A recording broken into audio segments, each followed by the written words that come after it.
welcome to the mihunting podcast. Thank you for tuning in. Thank you for listening as always. So in this episode, we are going to go back to the conservation news desk and go over some news articles and updates for the month of April. Before we get into that, I do want to highlight there are still a few days left to get entered for the giveaway. Again, this giveaway will go on until the end of April, so you do have a couple days left to get entered. Again, the winner will be announced on May 1st. And as always, if you like this episode, make sure you hit that like button, subscribe to the channel, share this show with your friends. And if you want more, head on over to mihuntingpodcast.com, where there's a full collection of all the episodes, as well as all the videos, blog. So you can make sure you get signed up for the newsletter. And also, if you want to support the show more directly, hit that join us button, become a member. Your membership supports this show directly. And for becoming a member, you get exclusive members only content, discounts, and a special gift just for signing up. So, and before we get into these news articles as well, I do want to highlight that it is turkey season right now. I've already started to see quite a few social media posts with people that have successfully harvested their spring turkey. Mr. Calvin Dennis with the Scent Hunter Tracking, he actually just sent me a picture this morning of a really nice tom that he got. For myself, I'm going to be heading out for the third season for the month of May. I'm going to be taking my oldest daughter out with me as well. She's interested in trying her hand at turkey hunt as well. So we're going to be heading out.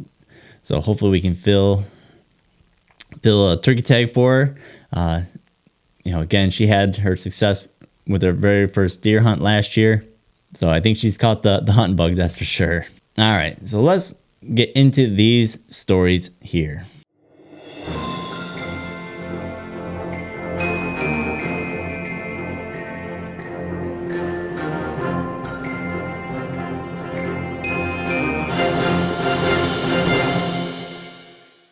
All right, so this first one is from mlive.com, published on April 8th.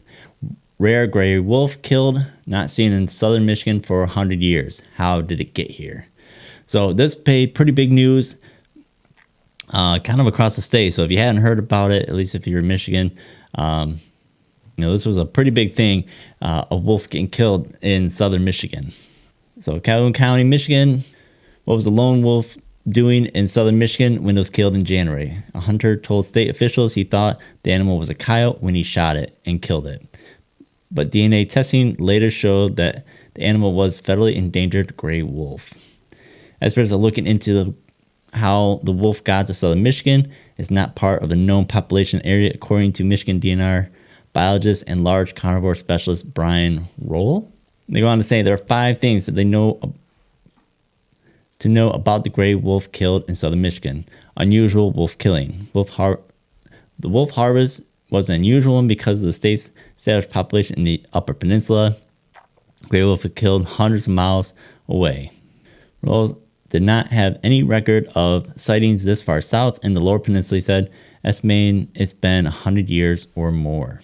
Lone wolf found south of others. Lone wolf killed in southern Michigan does not suggest there's a population in the Lower Peninsula, he said.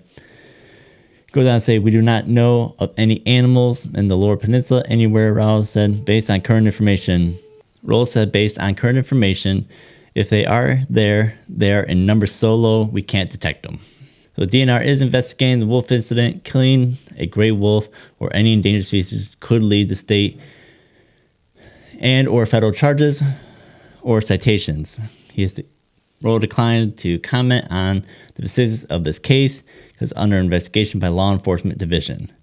It goes on to say a county prosecutor would make any decision about possible charges being issued on the case following an investigation by DNR law enforcement division. Investigators will look into the hunter's licenses and other circumstances, he said. The hunter was legal on a legal coyote hunt and accomplished by a guide.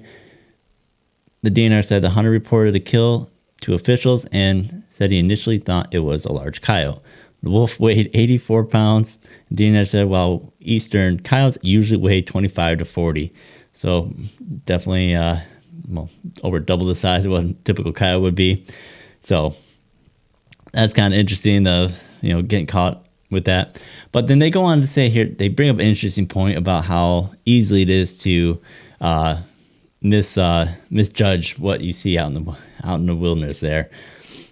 So they put on here, golden retrievers are not coyotes. Misidentification is common in reports to the DNR, though the agency more often hears people shooting animals with cameras, not guns. Like the citizen reports alleged of cougars that turn out to be golden retrievers or other animals. DNR also feels calls for people who incorrectly believe coyotes are wolves. We're all said. So can't really blame the hunter there for, making that mistake of shooting a wolf instead of a coyote. It can certainly happen. And they kind of highlight that in this article here about, misidentification. So interesting story.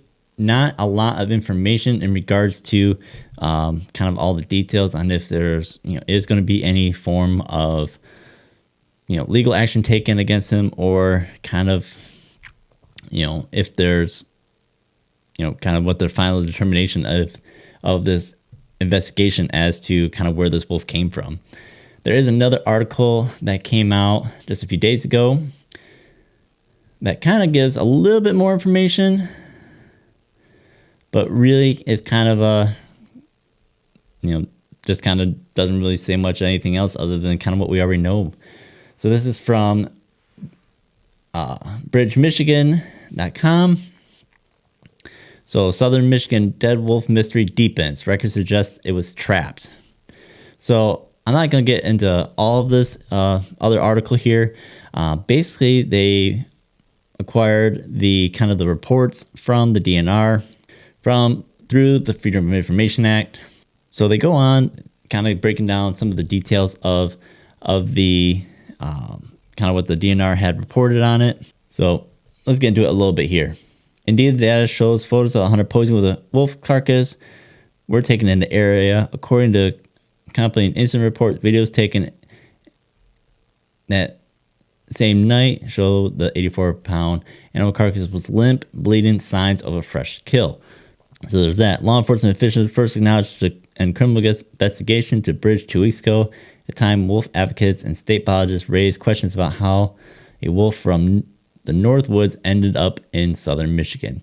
See, I do have raised a question about this. They're talking about from the North Woods. They're making the assumption that it came from the UP. It could have came from somewhere else. It doesn't necessarily have to come from the UP. Oh, and they go, and how both a hunter, a guide, and a taxidermist could mistake the hunting animal for a coyote, which typically weighs about 40 pounds. Nancy Warren, a Michigan resident and executive director of the National Wolf Watch Coalition, said the new details do little to ally. I'm still very skeptical, Warren said. Was it an old injury or a current injury? So the injury that she's talking about is that the wolf that was killed had a mark on its paw that would be consistent with the had its foot in a foot trap at one time. So a bit of some new information in regards to that wolf, as to kind of what its circumstances were, and where that mark on its paw came from. Smartphone photos obtained by Bridge depict a man posing with the freshly killed wolf in a snow-covered road. Location data accompanying the photos indicate they were taken in Fredonia Township, just south of Marshall, on the night of January 19th. In a separate investigation report authored on April 15th, the Department of Natural Resources law enforcement noted that videos from that same night show the wolf limbs were flexible and fresh blood was visible on the ground. So again, it's basically just highlighting that wolf was freshly killed. It hadn't gone through rigor mortis yet, so it wasn't something that they killed, transported down to the area, and then posed with it. That wolf was recently killed in that area. Based on my training and experience, this is consistent with recent killed animals, wrote the officer, whose name was redacted in records provided to Bridge. Those records are consistent with the hunter's claim to have killed the wolf in southern Michigan, but it remains unclear how the animal arrived here and how it got the wound that a separate DNR officer described as a trap mark. Agency spokesperson and law enforcement officials did not respond to calls from Bridge late Thursday afternoon. So, and then they go through kind of what the records, kind of highlighting some of the records that were obtained. So ultimately, the DNR did seize the animal. Once the DNA test came back indicating that it was a wolf, they didn't end up having it mounted to be able to preserve the hide. And both in this photo of the hide itself as well as the taxidermied mount, you can clearly see that there is a mark on its paw. That, again, likely from a trap, but again, it doesn't indicate that the wolf was trapped and then they killed it that way. It could have had his, stepped in a foot trap and then, had pulled his foot out as well. So ultimately, again, it's kind of, additional information, but it doesn't really answer any of the questions as to where the wolf came from and if there's going to be any, prosecution for the killing of the wolf, as well as, it doesn't even seem like the activity of the hunter in question and the guide are questionable. Yes, they made a mistake and, misidentified the animal potentially, which I could see that they're probably going to get some form of slap on the wrist for that. But even, in this article as well, they wrote that, there are people and lawmakers that are, urging the DNR not to, punish this hunter and this guide, have, basically killing an animal that shouldn't have been in the area. So interesting story. Again, I'm sure there'll be more to come from this. Again, it'll be interesting to see if there's any punishment handed down for the two individuals. But interesting story. And again, unfortunately, there's really no answers, outside of exactly how the wolf got in the area. So will probably be one of those things that we'll never really know or never really find out. So, but interesting nonetheless. All right, so this next one is from NBC Montana. The DPHHS warns of illness linked to morel mushroom consumption. The Montana Department of Public Health and Human Services is advising caution for morel mushroom consumption in Montana. They cite an outbreak from raw undercooked morels in Bozeman 2023 that affected 51 people, including 3 hospitalizations and 2 deaths. Officials say to avoid getting sick, make sure mushrooms are true morels. Choose dry and firm morels. Store morels at 40 degrees Fahrenheit or lower in a breathable package and cook mushrooms thoroughly. So they go on to talk about the morels and the popularity of them.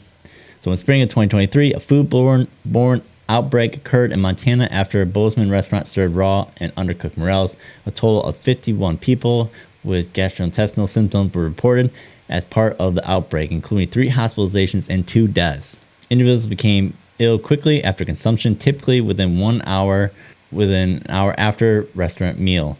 An investigation into the outbreak found that the consumption of morels in the restaurant was strongly associated with the GI symptoms.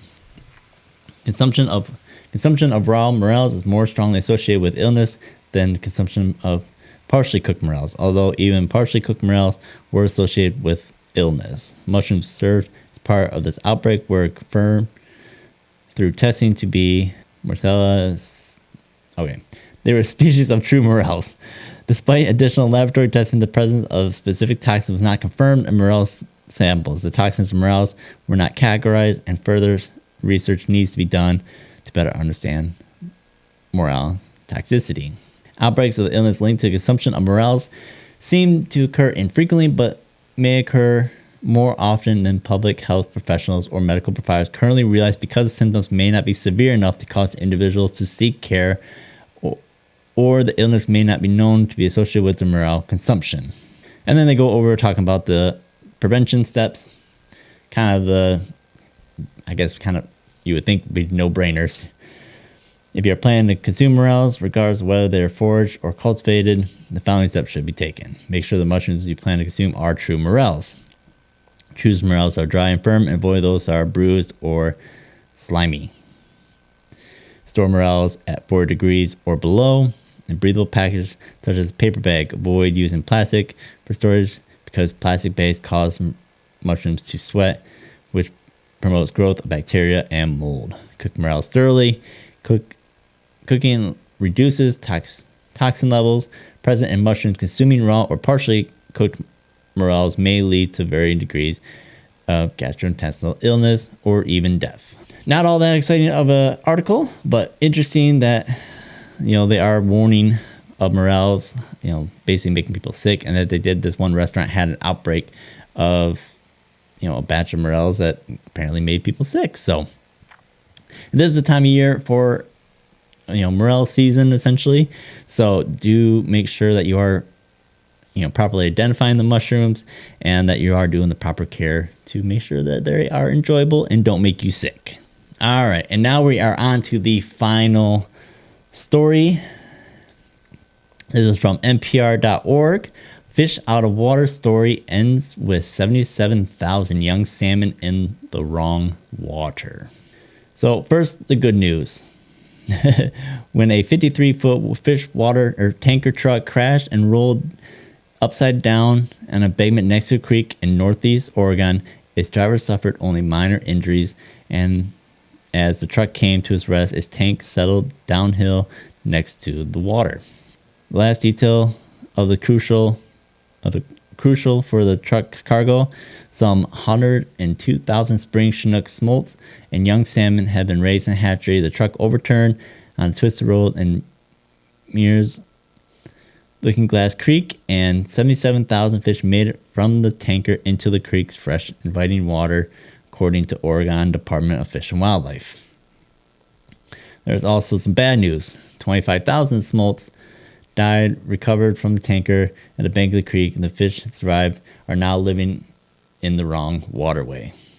The fish had been raised at Looking Glass hatchery to give the population boost of wild salmon in the Manha River, around 90 miles to the east. Smolts lost represented 20% of the total that would be released into the river, Oregon Fish and Wildlife said.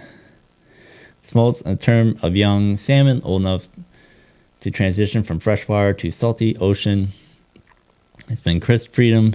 The fishery managers expect to see 500 to 900 fewer adult fish returning in 2026 and 2027 due to the loss. The 77,000 fish that made it into Looking Glass Creek will likely return there to produce approximately 350 to 700 adult. Both the Nemaha and Grande are tributaries of the Snake River, which in turn feeds into the Columbia River and finally the ocean.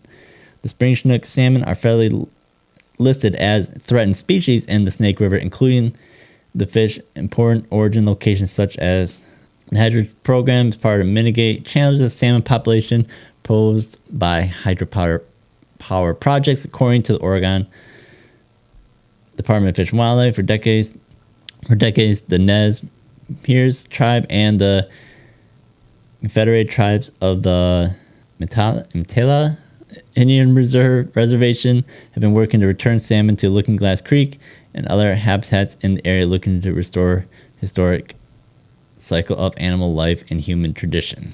So fortunately that the driver is okay. Again, unfortunately for the for the Department of Fish and Wildlife, they lost several thousand fish that they had planned on getting into the river system. It sounds like there's no big concern at the fact that these fish did make it into this particular creek. And it sounds like it still flows into the same areas. It's again part of the same tributary that flow into the Snake River. So, not necessarily where they wanted the fish to go, but it sounds like it's not going to be a detriment or cause significant issue that those fish made into that particular body of water. All right, so that is it for these news stories. Again, not the most exciting this month, but some interesting stories nonetheless. Again, nothing really that the bull story is pretty interesting, but again, it's kind of nothing's really come of it really. So interesting news, but not really anything that's gonna make a lot of changes to anything. So again, do be careful when you're handling your mushrooms this spring. And then again, good to read that the driver of this truck was okay and that they didn't lose all the fish. So we'll see what happens with that. I'm sure there's several people that are disappointed about the fact that the fish didn't make it to their, planned destination. But that is it for these stories. Again, if you're going to make it out, do some turkey hunting this spring. Make sure that you are being safe, and good luck to you. And as a final reminder, again, make sure you get signed up for the giveaway. And if you are signed up already, make sure you tune in on May 1st for the announcement of the winner. And with that, as always, get out there, be safe, and have fun.